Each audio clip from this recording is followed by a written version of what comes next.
Hello everyone, আমি রঞ্জিত কুমার ঘোষ আর আপনারা দেখছেন রঞ্জিত মনিটর ইউটিউব চ্যানেল। ভিডিওটা যদি ভালো লাগে তাহলে অবশ্যই সাবস্ক্রাইব করবেন এবং বেশি বেশি শেয়ার করবেন।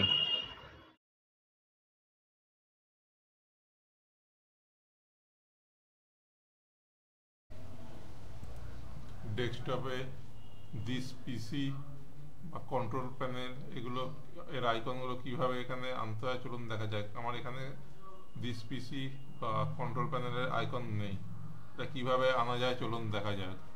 প্রথমে এই ফাঁকা জায়গায় রাইট ক্লিক করবেন, করার পর এই পার্সোনালাইজে আসবেন, আসার পর এই থিমে যাবেন, থিমে যাওয়ার পর এই ডেস্কটপ আইকনে ক্লিক করবেন, করার পর এখানে কম্পিউটার আর আমি কন্ট্রোল প্যানেল আনতে চাইছি, কন্ট্রোল প্যানেলে ক্লিক করবেন। আপনি যদি এগুলো আনতে চান এগুলো তো টিক করতে পারেন, আমি এই দুটোতেই আনতে চাইছি খালি, সেই জন্য এই দুটোকে রাইট চিহ্ন দিয়ে দিলাম, দিয়ে অ্যাপ্লাই করবেন, ওকে করবেন। করার পর দেখবেন এই যে ডিসপিসি আর কন্ট্রোল প্যানেল এই দুটো আইকন এখানে চলে এসছে।